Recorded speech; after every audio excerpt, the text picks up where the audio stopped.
Les héroïnes ordinaires de plus de 50 ans. Les héroïnes ordinaires de plus de 50 ans.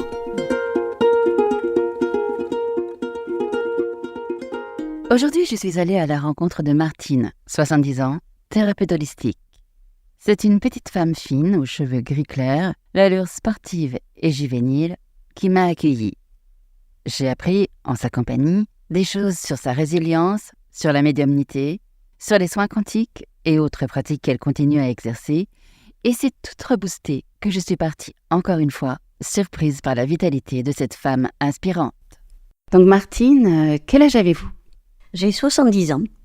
Quel est votre parcours professionnel, personnel ? Pouvez-vous me donner quelques étapes de vie ? Oui, tout à fait. J'ai commencé ma vie professionnelle à l'âge de 16 ans en tant qu'employée de maison. Ce n'était pas mon choix, c'est ma mère qui a fait ce choix pour moi, qui m'a poussée à prendre le même trajet qu'elle, puisqu'elle-même avait été employée de maison et qu'elle l'était au moment de ma naissance.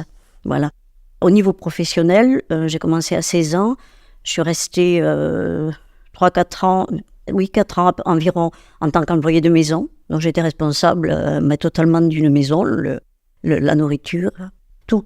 Et ensuite, j'ai migré vers la restauration, où je suis restée 17 ans, parce que j'ai trouvé justement plus d'animation dans la vie que d'être seule dans une maison, à s'occuper de la maison de fond en comble. Et j'ai passé donc 17 ans dans la restauration. J'avais pour projet d'avoir une affaire. Ça n'a pas pu se faire. Je suis restée employée. Et ensuite, au bout de 17 ans, je suis rentrée dans le métier que je fais encore aujourd'hui, c'est-à-dire le rôle de thérapeute holistique.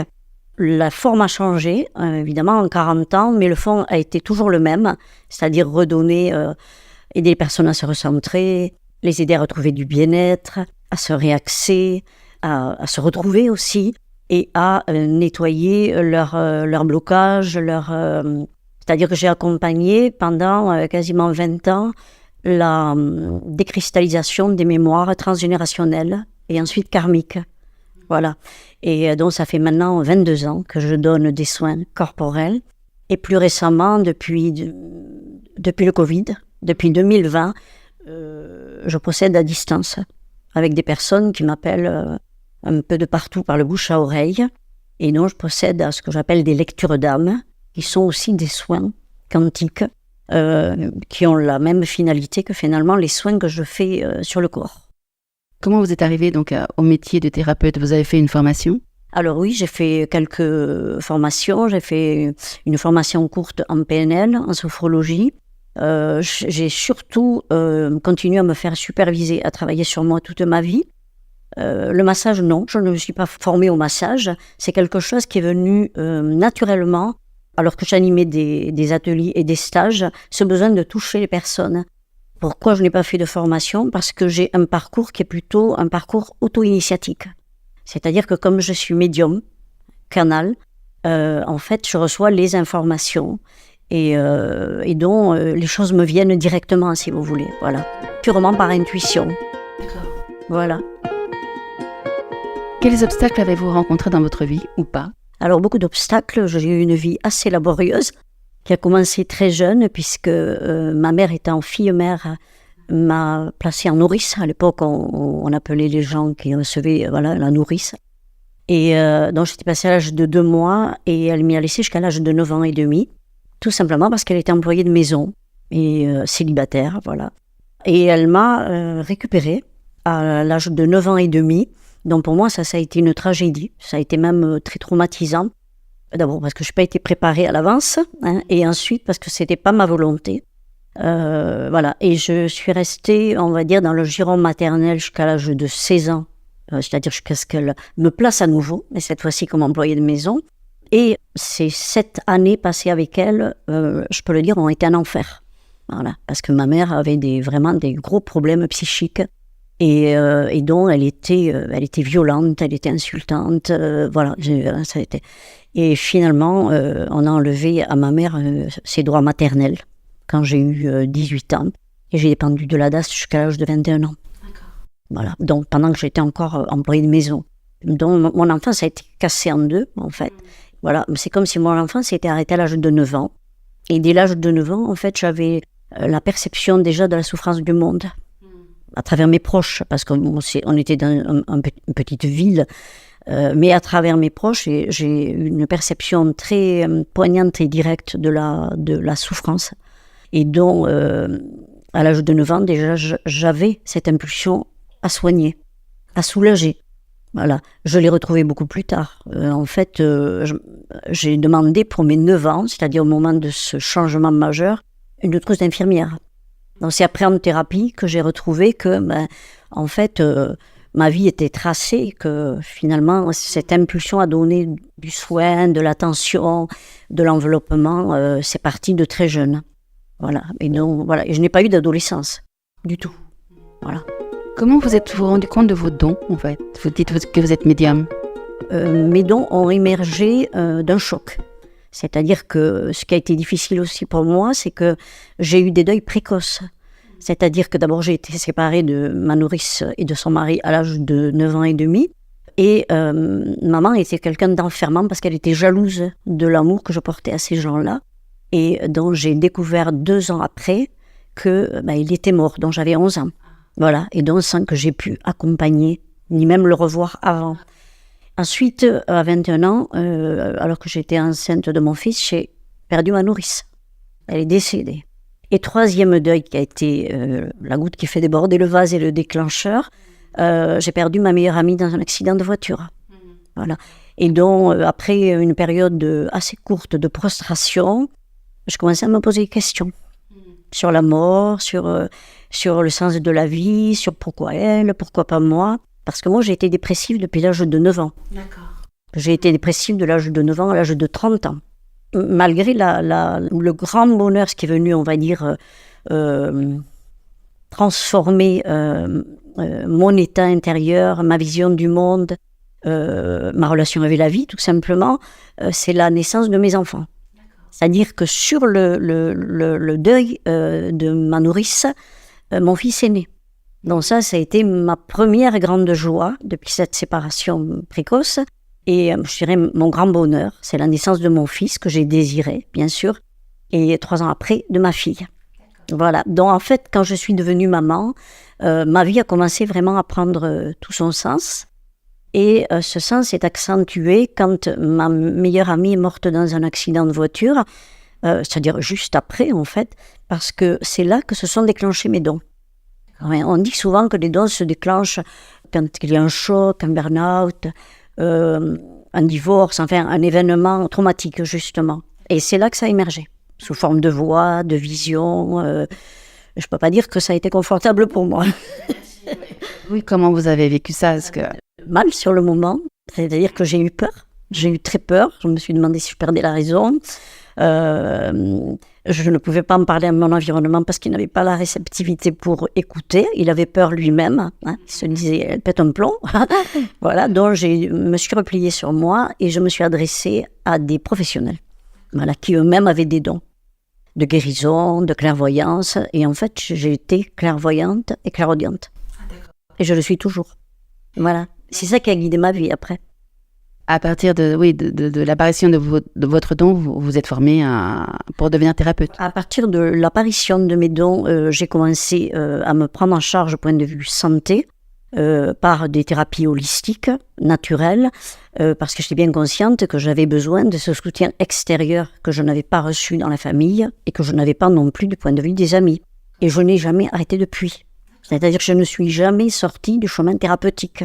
Moi, je donne des soins, mais moi-même, je suis en thérapie, on va dire en continuum, si vous voulez. Pourquoi ? Parce que j'estime qu'on n'est jamais assez clair. Voilà. Qu'est-ce que vous avez accompli dans votre vie qui vous rend fière, ou comme une petite victoire, on va dire ? Oh, il y en a eu plein.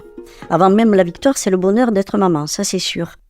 Mais en fait, je préfère parler d'abord des bonheurs que de la fierté. Le terme n'est pas toujours adéquat. Oui, ouais. Pourquoi ? Parce que en fait, c'est ce bonheur qui m'a dynamisé, qui m'a donné envie d'aller de l'avant et justement d'accomplir ce que j'ai accompli depuis. En termes de fierté, je suis fière d'avoir traversé tous les obstacles que j'ai traversés, parce que c'est une vraie résilience, vraiment en profondeur. Ma mère est décédée il y a 1 an et demi et elle est partie en paix et moi-même j'ai été pacifiée vis-à-vis d'elle. En fait, les 10 dernières années, on a fait grand travail de résilience et de guérison ensemble. Et ce qui fait que quand elle est partie, c'était... ça, pour moi, ça a été une grande victoire de savoir que tout était accompli. Voilà, que ce qui avait pu était obscurcissant, pénible à vivre, était dégagé aussi bien pour elle que pour moi. Voilà, ça, c'est une grande victoire, vous voyez. Après, les victoires, c'est d'avoir dépassé tous les obstacles. J'ai eu beaucoup d'obstacles financiers aussi, puisque ma mère m'avait placée et je venais aussi d'une famille pauvre financièrement. À l'époque, les mamans ne travaillaient pas, elles étaient à la maison. Et je me suis construite un peu, si vous voulez, entre cette vie d'enfance cassée, brisée, et l'exemple que j'ai trouvé à l'extérieur, chez mes patrons, quand j'étais employée de maison, ensuite chez des amis. Et voilà, je me suis construite comme ça, je me suis ancrée à la terre, beaucoup aussi par mon activité professionnelle, parce que j'ai énormément travaillé, et ça me faisait du bien de travailler, voilà. Pouvez-vous me donner 3 mots qui vous définissent ? Je vais vous sortir des mots qu'on m'a attribués, notamment quand j'ai fait ma formation en sophrologie. La directrice de l'école m'a dit « Et toi, ma chère Martine, c'est la profondeur. » C'est-à-dire, je n'aime pas la superficialité. J'aime toucher les profondeurs, je dirais les profondeurs de plus en plus profondes, parce que pour moi, l'énergie de vie est là. La rencontre avec le vivant est dans la profondeur, elle n'est pas dans la superficialité. Alors ça, c'est le premier. Je suis dynamique, courageuse, je pense. Merci. Comment avez-vous vécu la ménopause ? Très très bien. Quand je suis arrivée à la ménopause, j'ai vécu comme une libération le fait de ne plus avoir de menstruation. Je n'ai pas pris d'hormones, je n'ai rien fait par rapport à ma ménopause. Ça a été un vrai soulagement et en fait, ça n'a pas changé grand-chose dans ma vie. Vous êtes retraitée depuis quand ? Alors, je suis retraitée depuis 1 an et demi, mais je reste en activité. Par besoin financier ou par passion ? Alors, les deux. En fait, par besoin financier, parce que je suis seule dans ma vie et donc j'ai besoin de continuer à rester active, mais c'est aussi par passion, parce que j'aime être active et que je me régale à l'être. Donc, quelles sont vos activités ? Alors, mes activités, c'est toujours de donner des soins corporels, c'est de faire ces lectures dont je vous ai parlé, c'est d'écrire ponctuellement. Quand vous parlez de lecture, c'est quoi ? Les lectures d'âme. Quand je parle de lecture, c'est les lectures d'âme. C'est-à-dire, ces lectures, si vous voulez, ce sont des lectures d'actualisation de l'être. Voilà. C'est quoi, surtout ? En fait, avec cette médiumnité qui est la mienne et qui s'est évidemment accrue au fil des années, je suis comme un scan. C'est comme si quand avec l'accord de la personne, c'est comme si je passais une radiographie et je mets en mots tout ce qu'elle n'a pas encore conscientisé ou qu'elle ne peut pas nommer. Donc c'est plus qu'une lecture. C'est une lecture, mais c'est aussi un accompagnement à la résilience, à la guérison, à un réalignement intérieur entre la tête, le cœur et le corps. Ok, donc c'est un soin quantique. D'accord. Et vous m'avez dit aussi que vous faisiez du sport. Oui, je fais 3 séances de sport par semaine. Ça, c'est pareil, je le fais avec un grand plaisir et c'est ce qui entretient mon équilibre. Quelles sont les activités dont vous ne pourrez pas vous passer ? Le sport, justement. Ensuite, je viens de découvrir ou redécouvrir le plaisir artistique en me mettant à la peinture en début de cette année. Et donc, pour l'instant, je n'ai fait que quelques acryliques et qui sont là d'ailleurs, et quelques aquarelles. Personnellement, je préfère l'aquarelle. Et j'aime beaucoup parce que c'est aussi méditatif, justement, et très apaisant. Voilà. Sinon, j'aime chanter aussi. Alors, je ne chante pas, mais j'aimerais chanter davantage. Qu'est-ce que j'aime faire encore ? J'aime beaucoup jouer avec mes petits-enfants aussi. J'ai 4 petits-enfants, donc j'aime jouer. En ce moment, je joue particulièrement avec la petite qui a 3 ans. Voilà. Donc voilà, j'entretiens enfin cet enfant joueur qui est en moi. Et quand je suis avec elle et qu'elle est avec moi, je pourrais dire, voilà, à ce moment-là, non seulement j'oublie l'âge que j'ai, mais je me mets à sa portée, j'ai son âge. On joue ensemble. Donc, vous êtes grand-mère et est-ce que vous aimez être grand-mère? J'adore être grand-mère. J'ai été grand-mère pour la première fois à 53 ans. Et j'attendais ça, je savais que je serais une grand-mère heureuse. Je le savais à l'avance.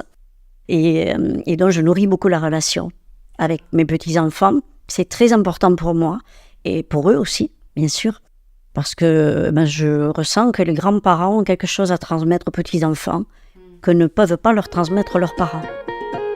Et qu'est-ce qui est important pour vous que vous aimeriez transmettre, justement?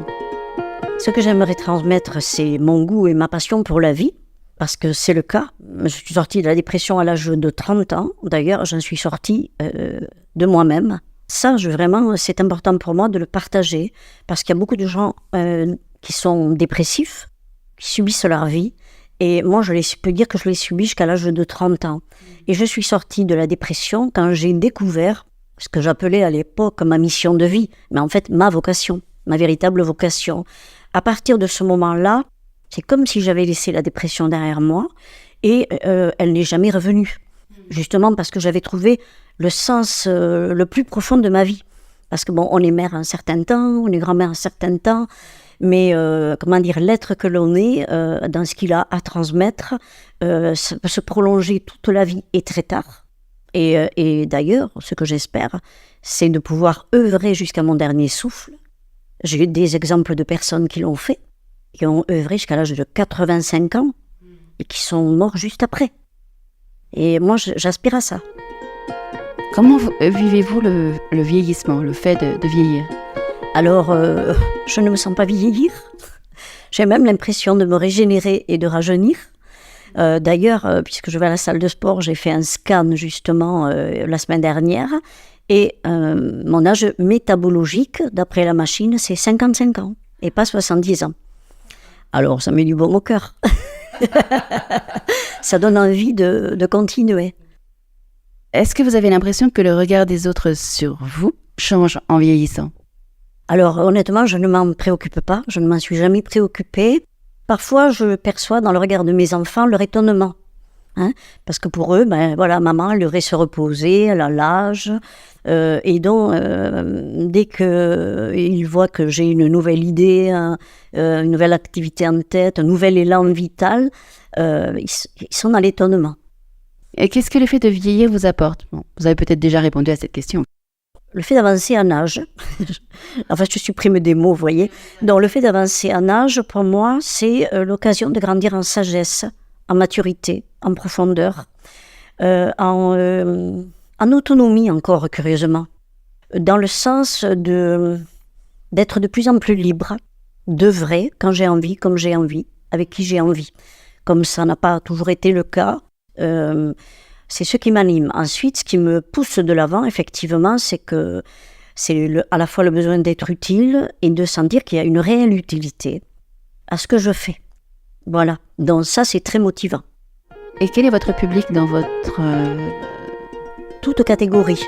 C'est-à-dire que l'enrichissement que mon activité a donné à ma vie, c'est justement que tout public, tout âge, toute personne, quel que soit le secteur professionnel, quel que soit l'âge et quel que soit le sexe, même si en majorité, quand même, ce sont plus des femmes qui m'ont sollicité et que c'est en train de changer. Qu'est-ce que je peux dire? C'est que, en fait, j'ai été enrichie dans la relation directe avec ces personnes-là. Voilà. Donc, pour moi, ça a cassé beaucoup de cloisons. Notamment, ça a cassé la cloison sociale. Vous voyez, donc aujourd'hui, alors la cloison sociale, je la traverse comme on traverserait, comme on ferait un pas.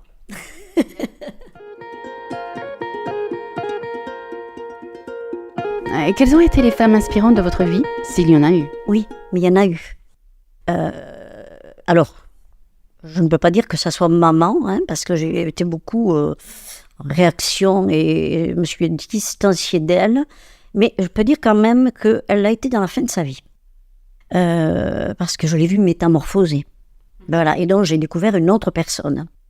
Et ensuite, c'est dans le cadre des activités que je me suis offertes, notamment le travail en cercle, sur le corps, avec une personne extraordinaire, une femme extraordinaire, qui avait cette capacité à générer dans la dynamique du cercle une communion, une connexion entre les personnes avec un soutien mutuel extraordinaire. Donc je l'admire encore pour ça. Elle est toujours en activité, elle a le même âge que moi. Elle s'appelle comment? Elle s'appelle Bénédicte Pavelac et malheureusement, elle est loin géographiquement et donc j'ai dû renoncer à ces cercles, sinon je travaillerai toujours avec elle. Voilà. Et ensuite, il y en a une autre, c'est une personne qui m'a accueillie à Paris dès le début, c'est-à-dire en 1990, et qui a été d'un tel contraste avec justement les attitudes de ma mère, hein, dans le sens où elle était dans l'accueil, dans une disponibilité constante, au point que quand elle était en travail, elle s'arrêtait immédiatement dès que j'arrivais chez elle, pour rentrer dans une écoute totale, une disponibilité totale, dont elle a été un exemple, elle m'a beaucoup inspirée. Et pourtant, c'est une femme qui était très occupée, puisque elle était à ce moment-là conteuse. Elle contribue aussi à l'éveil des enfants dans une école libre. Et elle écrivait, elle était écrivain aussi. Elle a écrit plusieurs livres. Et c'est, en fait, si vous voulez, dans ma vie, j'ai retrouvé, surtout dans les relations féminines, ce que j'appelle les relations d'âme. Dans le sens où ça a perduré. Elles existent toujours aujourd'hui. Ouais, voilà. Ça, c'est déjà 2 personnes. Il y en aurait d'autres, certainement. Mais celles-là, disons qu'elles ont été le plus inspirantes dans la durée et elles ont contribué à ce que je suis aujourd'hui, par leur exemple et par l'échange que nous avons eu. Quels sont encore vos rêves? Alors, plusieurs rêves. Je rêve de pouvoir me consacrer davantage à la peinture, hein, et donc je dois créer l'espace pour ça. Je rêve d'apprendre à jouer du piano. C'est un rêve que je porte depuis longtemps. Je rêve de créer une fraternité. Voilà, c'est comment j'appelle une fraternité de lumière, c'est-à-dire une communauté, si vous voulez. Jusqu'à un certain point, moi, j'avais pas l'esprit communautaire, puisque je me suis construite sur la relation individuelle. Mais je sens j'ai commencé en fin d'année dernière à créer ce genre de cercle de partage via Zoom, en proposant des soins collectifs et des méditations collectives régulièrement. Voilà. Et j'aimerais étendre... Alors maintenant, le projet, et c'est en cours, c'est de générer ce genre de relations et de cercles de partage en présentiel. Et c'est prévu que je fasse dans le Gers, à 1 heure d'ici. J'ai déjà le lieu, des dates sont déjà programmées. Quelles sont vos limites? Alors ma limite, ça peut être de ne pas savoir m'arrêter et justement de ne pas faire l'espace pour laisser vivre davantage l'artiste qui est en moi, cette fibre artistique que j'avais déjà enfant. Ça, c'est ma principale limite. Qu'est-ce que je peux avoir comme limite encore? Ça pourrait ne pas savoir dire non, par exemple, et donc de me donner trop dans la relation à mes petits-enfants, par exemple. Vous voyez, ça peut être ça. Ce sont des limites, ce sont des excès, mais du coup, ce sont aussi des limites. Si vous aviez un message à faire passer aux femmes de 50 ans qui entrent dans l'âge senior, que pourriez-vous leur dire? Je frémis quand j'entends ça. Parce que, en fait, moi, à l'âge de 50 ans, j'ai eu la chance de vivre un grand amour. Et en fait, c'est un rêve que je portais depuis des années vis-à-vis d'un homme dont j'étais amoureuse. Et cette relation s'est concrétisée quand j'ai eu 50 ans. Et donc, alors là, j'étais évidemment comme quelqu'un qui découvre son prince charmant, comme une gamine. Et c'est vrai. Et à 53 ans, je suis devenue grand-mère, donc encore une joie suprême. Et donc, quand j'entends d'où ça part cette notion? Je pense que c'est dans le côté entreprise. À partir de 46 ans, on est senior. Mais c'est effrayant parce que l'effet que ça peut avoir sur les personnes qui ont 50 ans et qui sont en entreprise, ça peut avoir un effet déprimant, décourageant. Ça peut leur donner l'impression qu'elles deviennent inutiles, qu'on commence à les rejeter, que leur vie est finie. Je suis effarée quand j'entends ça. Je suis tout à fait d'accord avec vous. Et c'est un petit peu pour ça que je fais ce podcast. Bien, je comprends très bien. Et je trouve que c'est très utile, effectivement. Non, moi, je considère que 50 ans, c'est la force de l'âge pour une femme. peut-être pour les hommes aussi, mais pour une femme. Voilà, la force de l'âge, et que cette force d'âge, au moins, peut se poursuivre jusqu'à 60 ans. Après, il y a une charnière, vous voyez. Donc, j'ai envie de dire aux femmes, n'ayez pas peur de vieillir. Ôtez de votre vocabulaire ce mot de vieillissement, et encore plus celui de senior à l'âge de 50 ans. Non, c'est la force de l'âge, et donc c'est le moment de se consacrer pleinement à ce qui vous donne la sensation et l'impression de vous réaliser. Tout ce que vous n'avez pas pu réaliser avant, c'est là, c'est le moment de chercher à le réaliser par tous les moyens possibles.